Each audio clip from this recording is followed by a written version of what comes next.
আহ, প্রিয় শিক্ষার্থী বন্ধুরা, আজকে আমি এমন একটি কেস শেয়ার করব। এটা হচ্ছে সম্পূর্ণ আরোগ্যকারী ফলো আপ কেস। হ্যাঁ, এটা বিশেষ করে শেয়ার করব যারা জুনিয়র হোমিওপ্যাথিক বন্ধুরা আছে তাদের জন্য, যারা ওষুধ কীভাবে প্রয়োগ করতে হয়, কীভাবে কতদিন গ্যাপ রাখতে হয়, যারা বোঝে না, শুধুমাত্র তাদের জন্য, যারা শিখতে চাইবে তাদের জন্য। আর এই কেসটা কিন্তু আমি দুইবার ফলো আপ হিসেবে দেখিয়েছিলাম। বিশেষ করে এই যে লামিয়া, বয়স 14 বছর, চৌগাছা। ইনি এই মেয়েটি এই যে রক্ত স্বল্পতায় ভুগতেছিল এবং মেনস্ট্রাল ডিসঅর্ডার, তার মানে তার মাসিক শুরু হইলে 20 দিন 25 দিন পর্যন্ত একাধারে চলতেই থাকতো। ইনি কিন্তু অ্যালোপ্যাথি বিশেষজ্ঞ দেখিয়েছে, হোমিওপ্যাথিও দেখিয়েছে, কিন্তু কোনো ভালো রেজাল্ট হয় নাই। অবশেষে কি হলো, এই মেয়েটিকে রক্ত দিতে হতো। হ্যাঁ, মাসে মাসে ব্লাড দিতে হতো, কারণ ব্লাড না দিলে তার শরীরটা আরও কিন্তু এক কথায় ক্ষীণতার দিকে চলে যাচ্ছিল। তার গায়ে কোনো শক্তি পাচ্ছিল না, বল বৃদ্ধি পাচ্ছিল না, আর সবসময় জ্বর। তাহলে রক্ত স্বল্পতা, মেনস্ট্রুয়াল ডিসঅর্ডার, ফেভার, এই 3-4টি রোগ। তো তো এই মেয়েটি ছিল ক্যালকেরিয়া কার্ভের। কেন ক্যালকেরিয়া কার্ভ আমি একটু দেখাই, তারপরে আমি কখন কি মেডিসিন, কিভাবে কোন শক্তি দিয়েছিলাম তা আমি একটু দেখাবো। হ্যাঁ, এইচআর বোধ, শীত গরম উভয় কাতর, সুইট, গলা মাথা ঘাম বেশি, মুখে ঘাম বেশি, খাওয়া দাওয়া রুচি মাঝামাঝি, চর্মরোগ চাপা পড়া ছিল, ঠান্ডার সমস্যা কিন্তু সবসময় লেগেই থাকতো, ডিম বেশি পছন্দ, লবণ মাঝামাঝি পছন্দ, মাংস মাঝামাঝি পছন্দ, মাংস একটু বেশি পছন্দ, স্টোন কনস্টিপেশন, মাইন্ড সোয়াঙ্গার, স্যাম্প্যাথেটিক দুটোই আছে। পাস হিস্ট্রিতে নিউমোনিয়া, ফ্যামিলি হিস্ট্রিতে তেমন কিছু পেলাম না। মাঝে মাঝে ধাতু ভাঙে প্রচণ্ড আকারে। তার যে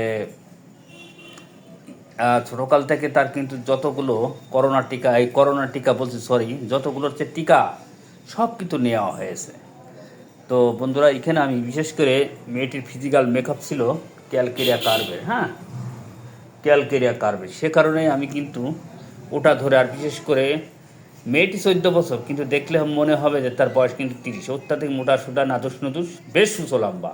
তাহলে গলা মাথা ঘাম বেশি, ফিজিক্যাল মেকআপ তো আছে, ডিম পছন্দ, মাইন্ড স্যাম্প্যাথেটিক, আর পাস হিস্টোরিতে নিউমোনিয়া। এই সব কিছু বিবেচনায় আমি কিন্তু ক্যালকেরিয়া কার্ভ দিয়েছিলাম ক্যালকেরিয়া কার্ভ 27/7/25। তার 1 মাস পরে আমি ক্যালকেরিয়া কার্ভ 10,000 দিয়েছিলাম। তার মানে 1000 দেওয়ার পরে বেশ উন্নতি হয়েছিল। যেখানে একাধারে যে মেন্সটা হচ্ছিল, মাসিকটা হচ্ছিল, সেখানে দেখা যাচ্ছে যে যেখানে 25 দিন 20 দিন পর্যন্ত হচ্ছিল, সেখানে দেখা যাচ্ছে যে 15 দিন পর্যন্ত, বেশ উন্নতি। তারপরে 10,000 দিয়েছিলাম, দিলে মেন্সটা পুরো বন্ধ হয়ে গেল, কিন্তু পুরো বন্ধ হয়ে গেল, মাসিক পুরো বন্ধ হয়ে গেল। তারপর আমি কিন্তু প্লাসিবো চালিয়ে গেলাম, তারপর প্লাসিবো, তারপর প্লাসিবো, এইভাবে কিন্তু তার প্লাসিবো কিন্তু চলতেই ছিল 2-3 মাস। এবার কি হলো, তার মাসিক কিন্তু যে পুরোটাই বন্ধ হয়ে গেল। যেখানে 20 দিন 25 দিন থাকতো, সেখানেও কিন্তু আর 3-4 মাস মেন্স হলো না। তো আমি রুগী পর্যবেক্ষণও ছিল। তারপর শেষে কী করলাম, ক্যালকেরিয়া কার্ভ সিএম একটা ডোজ দিয়েছিলাম, 10-11-25 দিলে তারপরও কিন্তু মেন্সটা হলো না। প্রতি মাসে যে নিয়মিত মাসিক, সেটা কিন্তু হলো না। তার প্লাসিবো তারপরে শেষে কিন্তু সে নিয়মিতই মাসে মাসে, যে প্রকৃতির নিয়ম অনুযায়ী যে মাসে মাসে মেন্সটা হবে, সেটাই কিন্তু হয়েছিল এবং এখনও বহমান। ঠিক আছে, আর কোনো মেডিসিন লাগে নাই।